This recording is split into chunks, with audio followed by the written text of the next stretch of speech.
I'm going to tell you some things today that you may have not heard.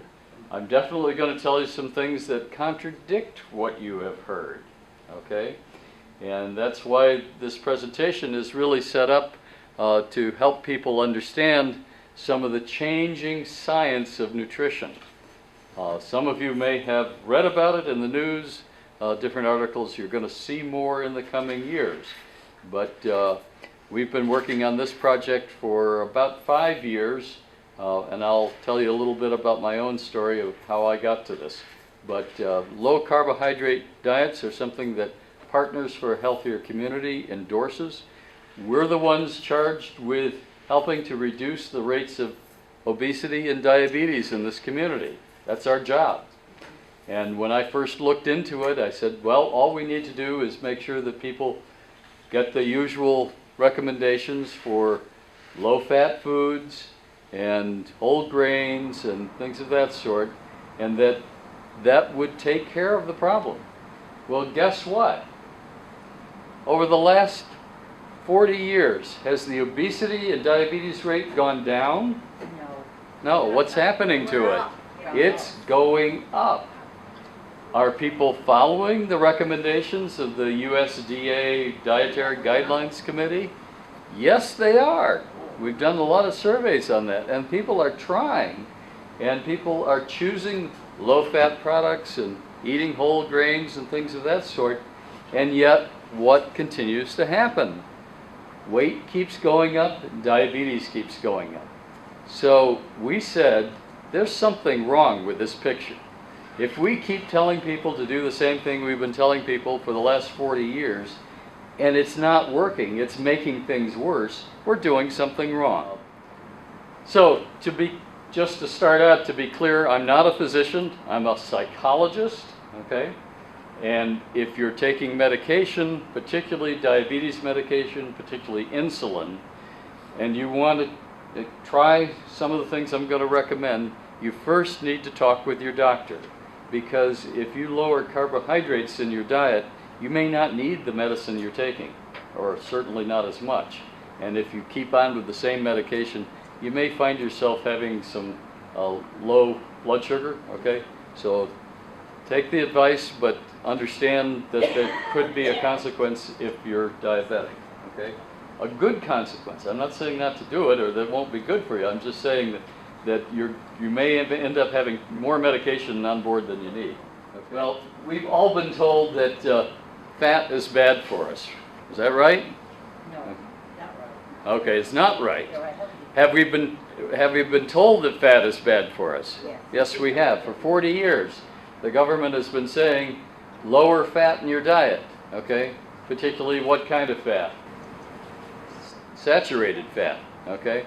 Saying that you shouldn't be eating that because two things will happen. One, you'll put on more weight because fat has a little more than twice the calories for the same amount as carbohydrates. But the other is that we've been told that eating fat will lead to heart disease, right? Well, unfortunately, they were wrong, okay?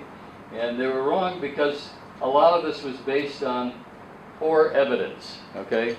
That the research that was done 40 years ago, back actually in the 50s and 60s, was based on a study that has since been discredited, called the 7-country study by Ansel Keys. Unfortunately, once you start in one direction, it's hard to change it.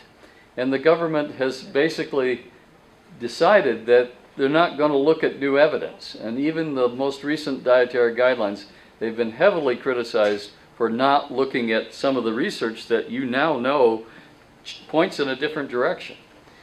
You would think they would realize that what they've been telling us all this time about not eating fat, and it's not working, we're getting fatter, that they would have changed, but they haven't. And there are a lot of reasons for that, and I won't go into all of that, but there's the food corporations are heavily invested in this, and people have been trained in schools, dietitians and physicians, to recommend a low-fat diet, and they don't all go back to school every year, so they're not keeping up, okay? So what happens when we drop fat in our diet?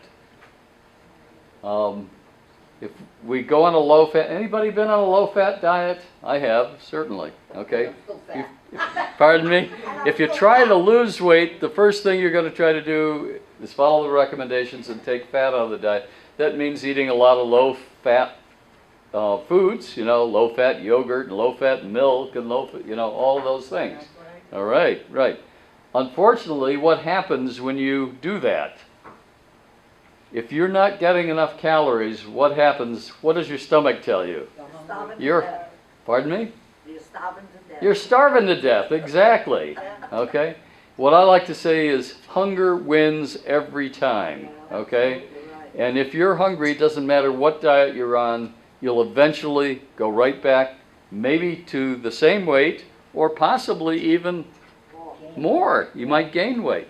So the idea of going on low-fat diets has been discredited. And even the chairperson of the USDA guidelines said at one point, oh, we never recommended a low-fat diet. No, that's not right. If you go to the dietary guidelines, you will see that they still recommend, you know, low-fat meats and low-fat dairy and all the low-fat stuff.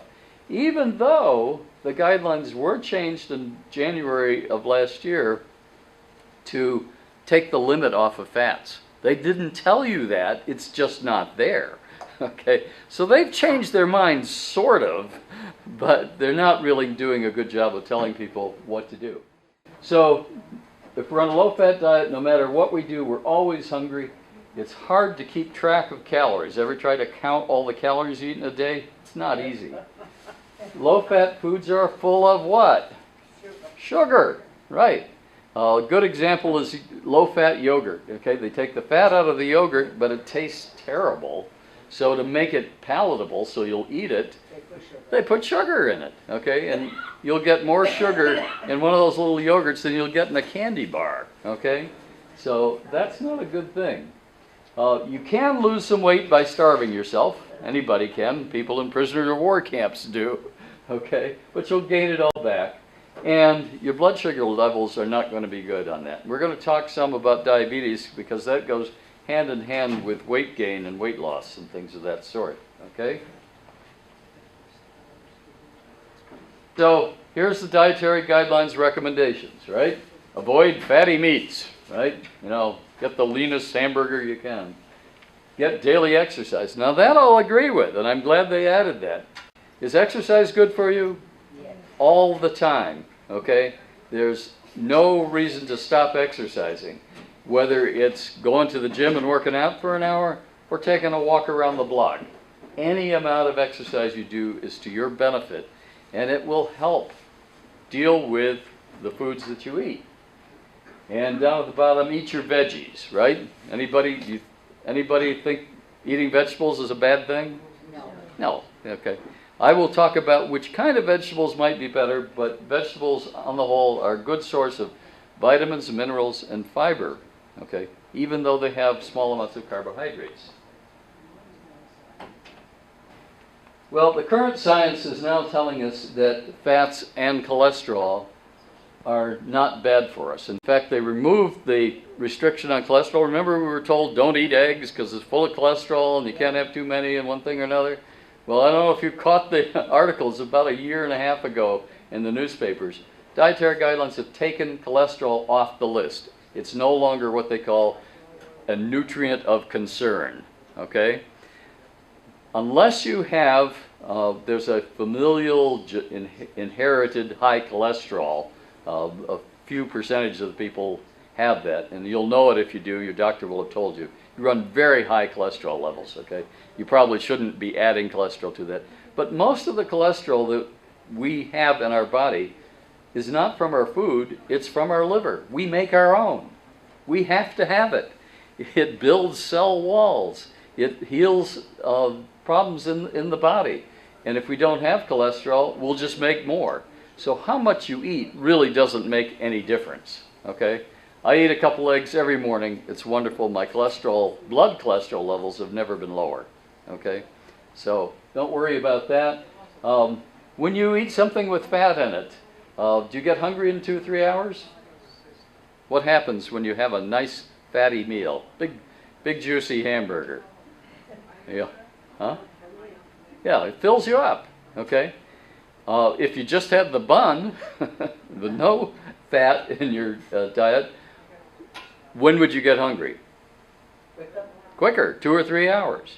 That's because carbohydrates, we all know what carbohydrates are, sugars and starches, okay? Things like rice, bread, potatoes, things of that sort.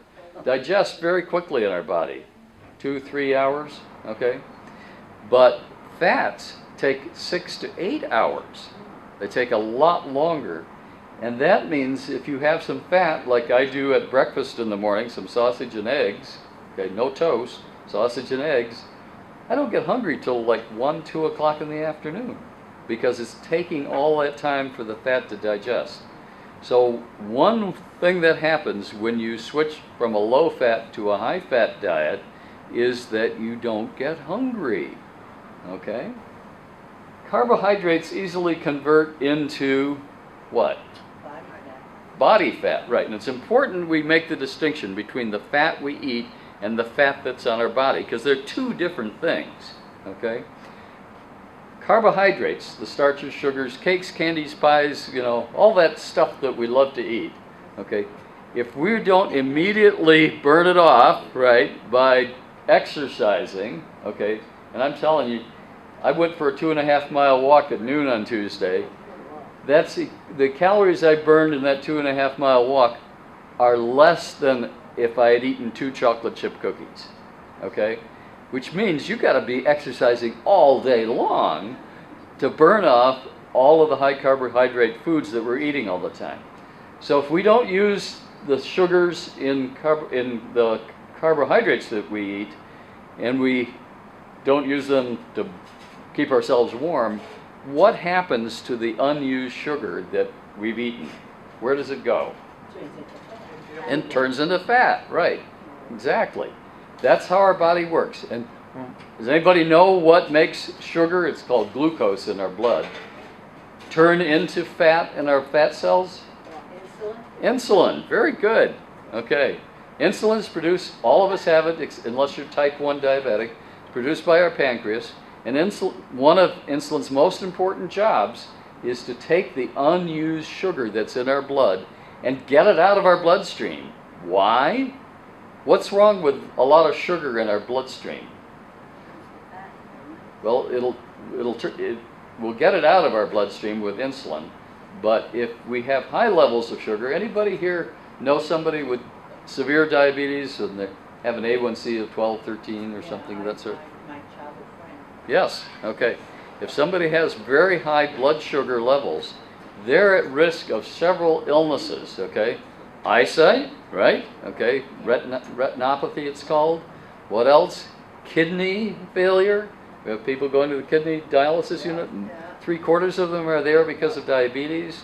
And neuropathy, or loss of feeling in our nerves, particularly in our toes and feet and fingers. Okay, and that's how people end up losing a limb, you know, because they can't feel, they get a sore, it doesn't heal, and the next thing you know, they've got gangrene and off it comes. So it's not a pretty disease, right? That all comes from too high levels of sugar in your blood. So the body works very hard to keep the levels of sugar in your blood. We only have about a teaspoon circulating in our bloodstream at any one time.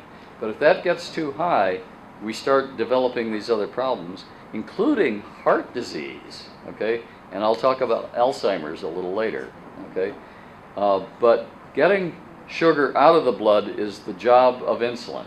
And normally it works very well. We eat something, our blood sugar rises, and the insulin is secreted by our pancreas, and the blood sugar levels come down because the insulin has taken the sugar out of the bloodstream and parked it in our fat cells, okay? We don't excrete sugar, okay, unless you have severe diabetes and it comes out in your urine. The sugar we eat is the sugar we wear, okay? It's one way of thinking about it. So whenever you're in a situation where you're eating more carbohydrates, starches, and sugars than you need, the next thing that's going to happen is that some of that's going to get converted to fat on your body, okay? Just plain and simple how that works.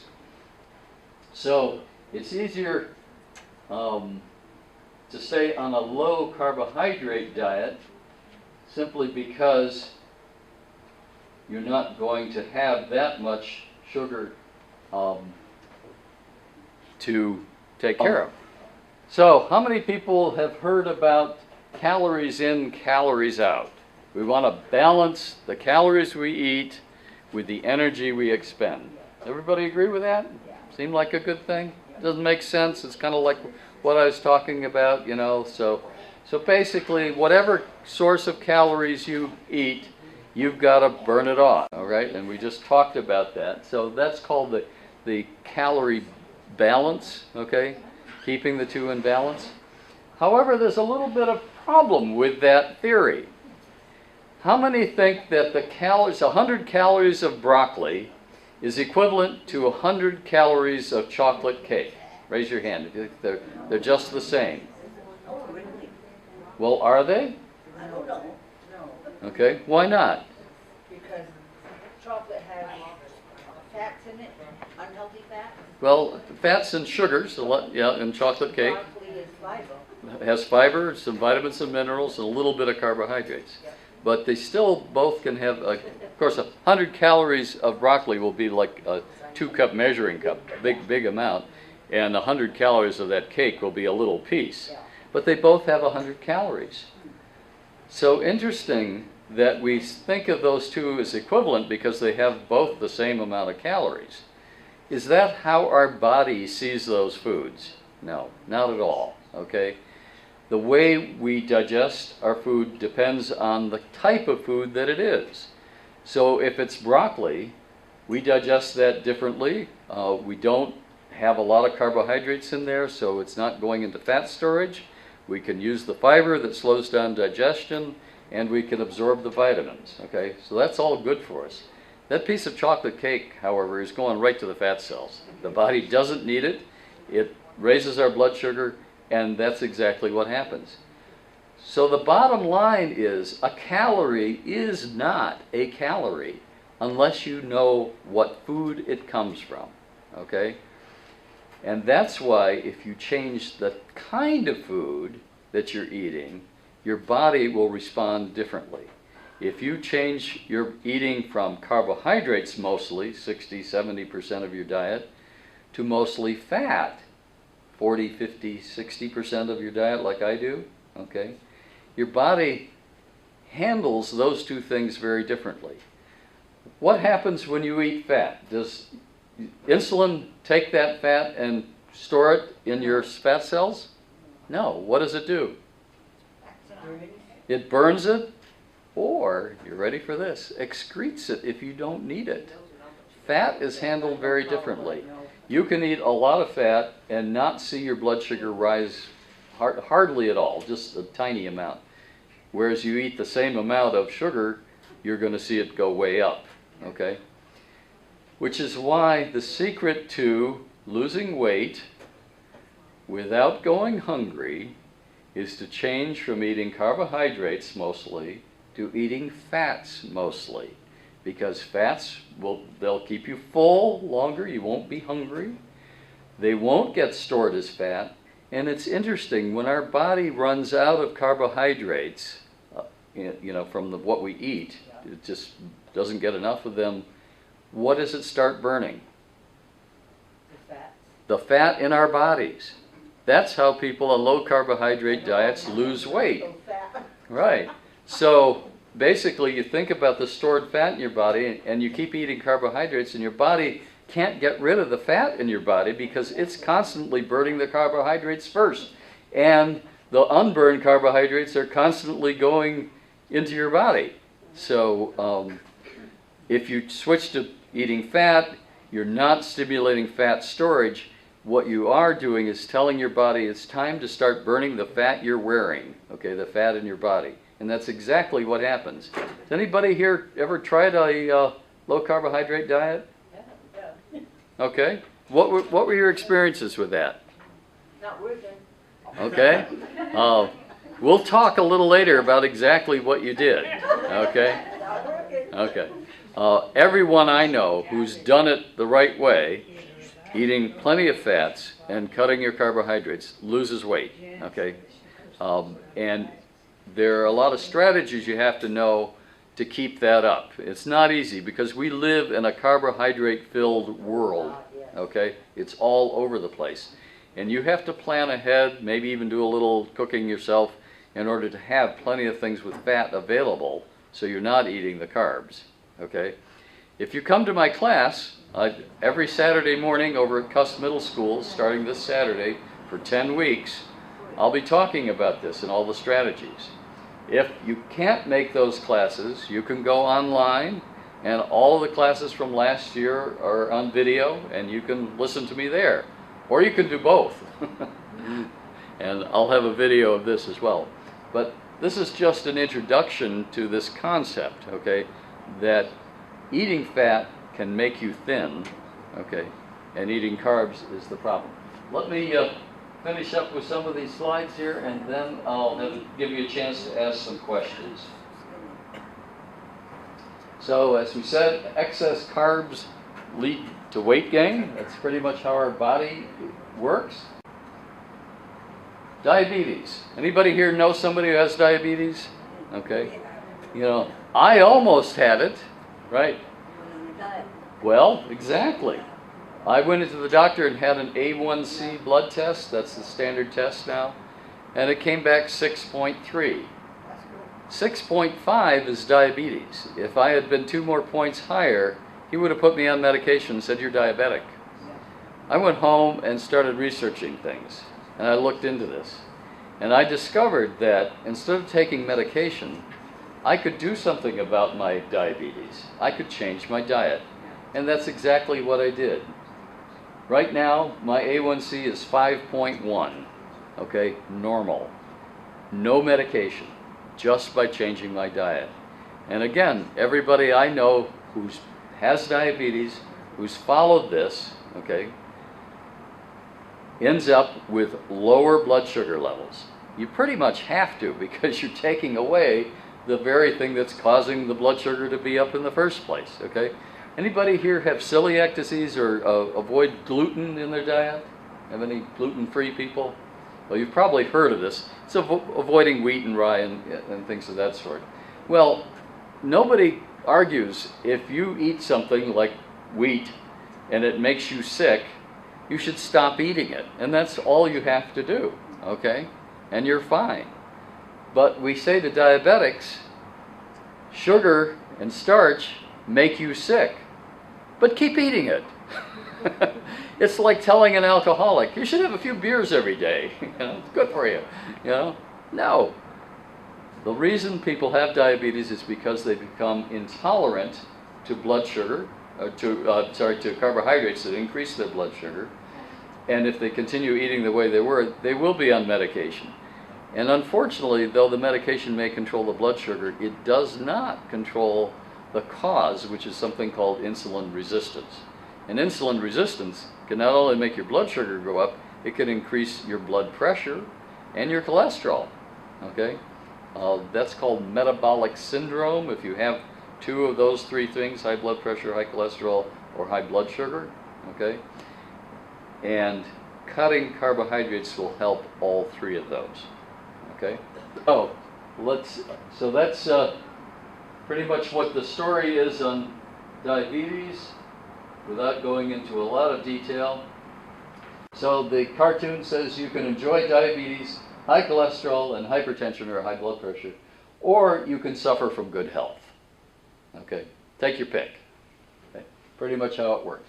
So if you do have diabetes, stop eating the foods that make you sick. Okay, pretty simple. Well, not really. Not simple because the world isn't set up for you. The world conspires against you. So you want to reduce your carbohydrate intake, especially refined sugars and flours. Okay. Now, a lot of people ask me, and I think earlier, about whole grain. Okay. Well, we've all been advised to eat whole grains. What's good about whole grains? The fiber. Fiber. Well, more fiber. What else? Vitamins and minerals. Okay. When you grind up the whole wheat kernel or whatever other flour you're making, you keep all the things that are in there, including, guess what? The fat that's in there. Oh, didn't know there's fat in whole grains. There is, okay? It's part of the reason why you'll feel full, a little bit fuller after whole grains, okay? Anybody do any baking here? Okay.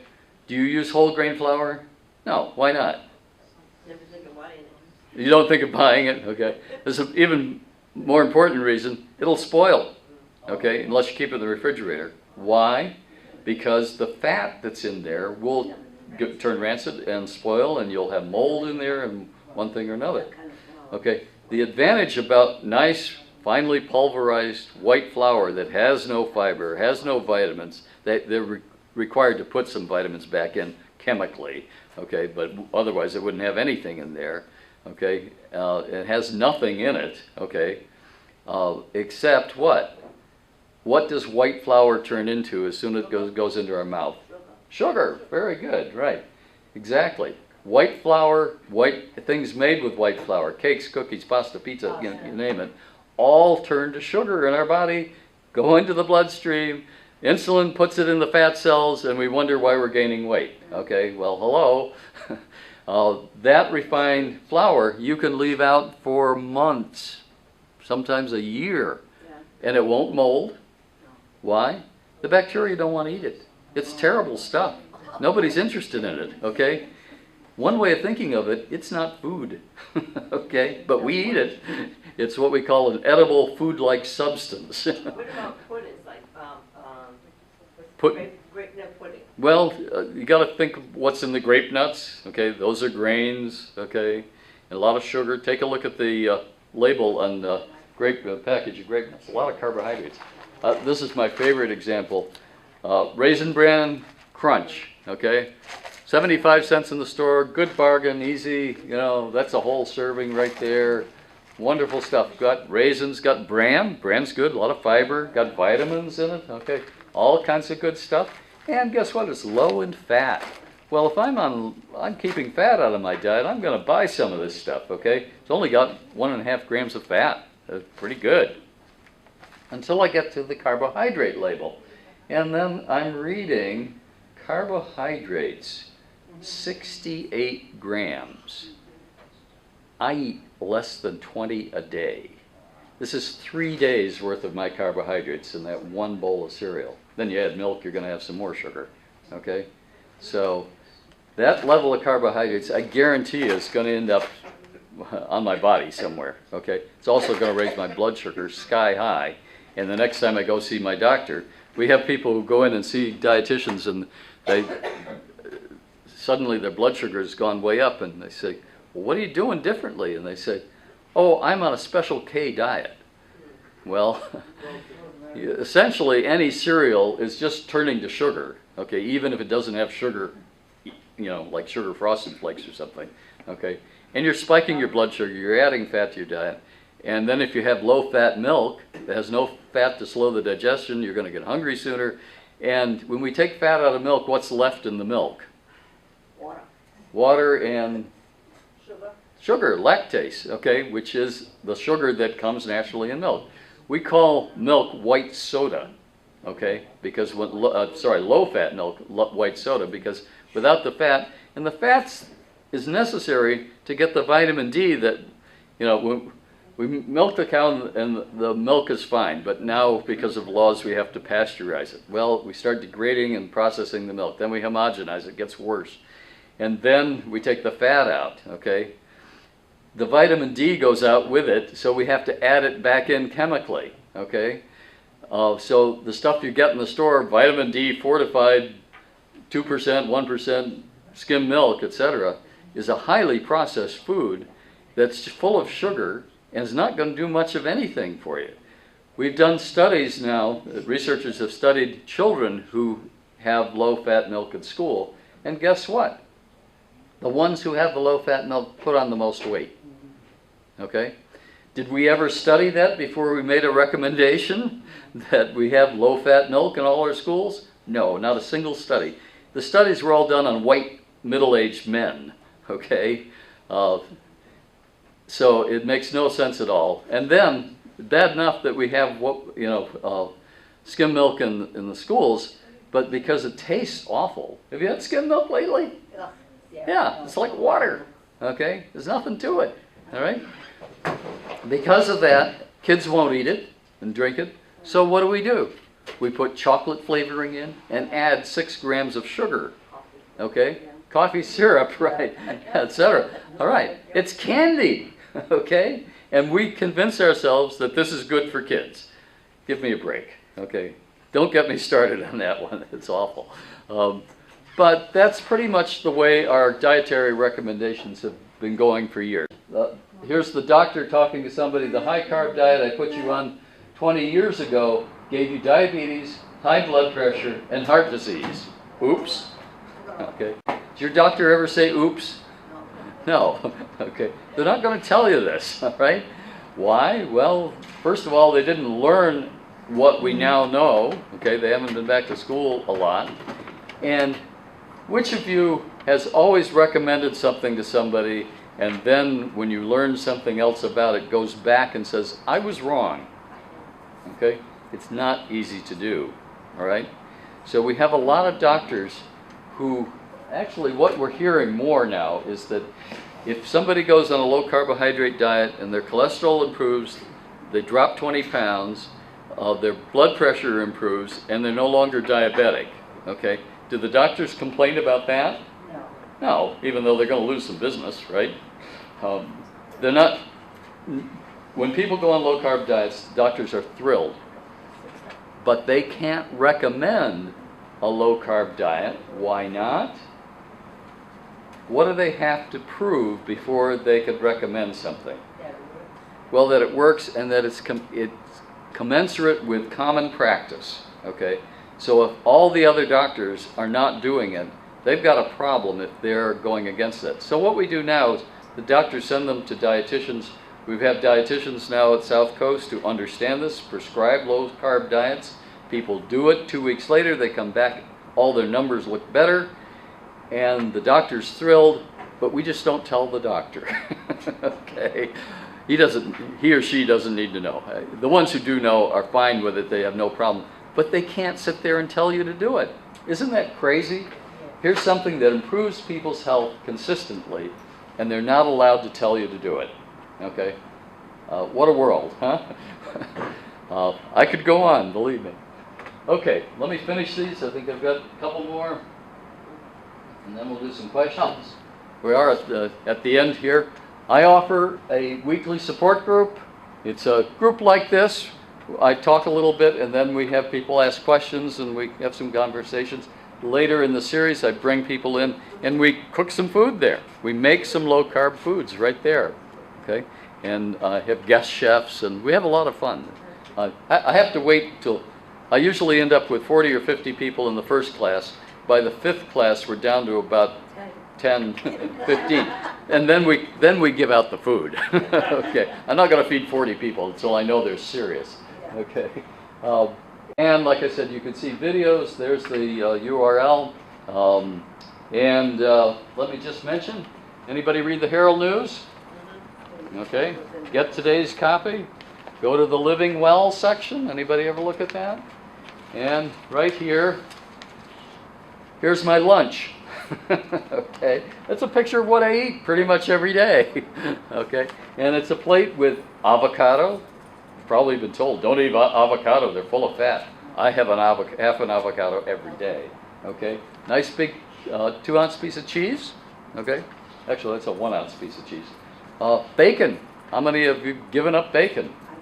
Yeah, right, because it's full of fat, saturated fat, blah, blah, blah. Yeah, I have bacon every day. Okay, it's great. All right, and I have sausage for breakfast. Also, next to that is mayonnaise, full-fat mayonnaise, not the low-fat artificial stuff. Okay, and if I could make my own mayonnaise, I would, because it's even better. I don't like, most of the mayonnaise is made with soy flour or soybean oil. I would rather make it with olive oil, but I'm not that much of a chef. Some lettuce, tomato, and a low-carb wrap.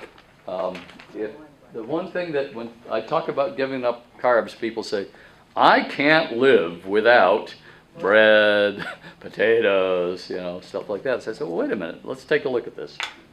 You can go to any grocery store now and buy very low carb bread. This one is made by Joseph's. There are other brands. Okay. Is that the What's it? tortillas? Yeah, so they're wraps. Wraps, Okay. yeah. Yeah, you're not going to get a raised bread because you can't do that with you take a lot of the carbs out and flour. You need the flour in there. But you can, if you need some bread, you want, like I have a hard time eating a sandwich without the whole, you know, you got to have something though. You can wrap it in lettuce, but who wants to do that, you know? I cut one of these in half. I'm down to 4 carbs, okay, and put some meat or whatever, cheese, whatever I want to eat in there, and I got my sandwich, okay? Not bad. And I think you get, what, 8 of these for about, I don't know, $3, something like that. So it's not expensive, things of that sort. And so that's the sandwich. And then here is a piece of dark chocolate, okay? I get this, unfortunately, the only place I know where you can get it is over at Trader Joe's. That's in Warwick or up at Gillette Stadium there. But I go in, I buy them out. It's $2 for a bar. It's real chocolate, only 1 gram of carbohydrates for 4 pieces. Okay, I eat 1 piece. I'm getting 1/4 of a gram of carbohydrates, but it's very good. And if you want something sweet, it's sweetened with maltitol, which is a sugar alcohol, which goes right through you. That's why the carbs are low on it. And if you eat too much, you'll be in the bathroom. So it kind of tells you, don't eat too much. Okay, so you learn. But it's if you want something sweet, you know, I have one piece at lunch and 2 pieces after dinner, you know, pretty much every day. So that's what I do, but there are all kinds of variations. A lot of people do well with just cutting back a little bit of carbohydrate, okay, going from maybe 60 carbs per meal down to 30, okay. Remember, I do 20 for the whole day, and do just fine. They'll lose some weight, their blood sugar improves, the cholesterol improves, things of that sort. Other people, like myself, you know, I have to really cut the carbs or I get into difficulty. If I eat 2 slices of bread, my blood sugar goes over 200, okay? So I've learned, you know, what I need to do. And I've been doing this now, I'm into my 8th year with this. And like I said, all my numbers have improved. I'm doing really well. Well, I've talked to you enough. Now we've got a good crowd here. All these people come in. This happened to me when we did the over at Niagara yesterday, right? I start out to 10 people, I finish up to 25, you know. Questions? Yeah. Almond milk is better than whole milk? Almond milk, you got to be careful. There's sweetened almond milk, but I buy the unsweetened. buy the unsweetened, and you'll see. It'll say how much carbohydrate. I think an 8-ounce glass is 6 or 8, somewhere in there. I don't use it, but How about there's nothing wrong with it. Pardon? Splenda and a little sugar. Right. There are a lot of artificial sugars, sweeteners, I'm sorry. The one I really prefer, and that I've read the best stuff about, is stevia. And this is, I don't have another packet of it, but it's a plant. It's very stevia. Stevia. Yeah. So if you want to take a look at that, or even take a packet home with you, you can try that. It's very sweet, and every now and then you'll want to put some sugar in. If you're baking, you can bake with almond flour, okay, that's very low carbohydrate. Coconut flour, you get those at Job Lot, okay. So you can do some baking, and people even make something called an oopsie bread. It's made with egg and cream cheese, and it's kind of fried in a pan. So if you want a low carb bread, you know, and you're willing to make it yourself, I'm not. But if you don't mind making it, you can make a whole pan for the week, you know, and have bread to eat with things, you know. But it's low carb. What about multi-grain bread? Well, as I said earlier about whole grains are a little bit better than refined grains. They take a little longer to digest, and they come with vitamins and minerals that are helpful, okay? But in the end, you're still getting about 95% of the same carbohydrates you would have gotten in white bread, white flour kinds of things. So it's a little bitter, but not much. And you have to count the multigrain, the whole grain as carbohydrates. That's how your body sees it. That's not, somebody didn't decide that. That's what your body does. It says flour. I'm going to turn this into sugar, you know. How So, about pita bread?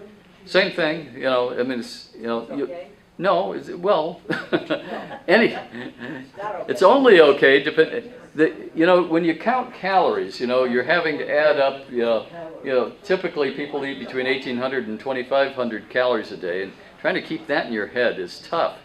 We're talking carbohydrates, and I eat 20 a day, so I know How much should you eat a day? your body will tell you how much you should eat. The way to do it is to cut your carbs until you start losing weight. Keep it that level. If you stop losing weight, cut your carbs some more. Now, when you cut carbs, you got to replace it with something. You're not going to starve yourself to death. Okay, you'll get hungry. So you replace it with what? Not protein. Okay, you don't eat more meat. People say, oh, I should eat a lot more meat then if I'm cutting carbs. No, eat the same amount of meat you normally do. If you eat too much meat, your body will convert that into carbohydrates. Okay? What you need to do, this is the hard one. That's why I say in the article, the most difficult thing for people to understand is that you have to increase your fats. Well, that's a different, it should be in the article. There it is, number 1. Dietary fat continues to be seen as the cause of weight gain, not the cure. Despite the fact that the Dietary Guidelines finally dropped limits on fat this past year, consumers continue to hear recommendations to eat low-fat products. So that's a real problem, okay, getting people to eat more fat. Because when I started eating more fat, I felt funny about it, like something bad's going to happen to me. Nothing bad, a lot of good things happened to me, and now I believe it. But the most difficult challenge I have is to get people to understand that fat is not bad for you. If you understand something about evolution, how we as animals came up in the world, we ate mostly fat, okay? Our body's designed for fat. You have a gallbladder because your body's made to eat fat, okay? That's what it's there for, okay? So if anybody tries to tell you we shouldn't be eating fat, you know. Now I know that there are people who don't eat animals, okay? And you don't have to, okay? If you don't want to eat animal fat, you don't have to. But there's things like coconut oil, okay? It's a good saturated fat. That's good for you. I have this every morning. I cook my eggs in it, okay? Olive oil, butter, lard, okay? You haven't heard of lard for years, have you? We got rid of lard because it was going to kill people. What killed people? Refined grains and carbohydrates. And you ask any cardiologist. I work with Dr. Rocha over in New Bedford, and you know, cardiologists know this, that it's not fat that's causing heart disease. It's too many sugars and starches in the diet, okay? And they've known that for more than 10 years, but you're not hearing that. You're still hearing the low fat, low fat. Well, because the food corporations have gone that, and a lot of dietitians will tell you. I've got dietitians in town here, don't agree with me. I know them all, I've talked to them all, but I've got dietitians who are catching on, and they're doing exactly what I'm suggesting, and they're getting great results. Okay? Other questions? Yeah.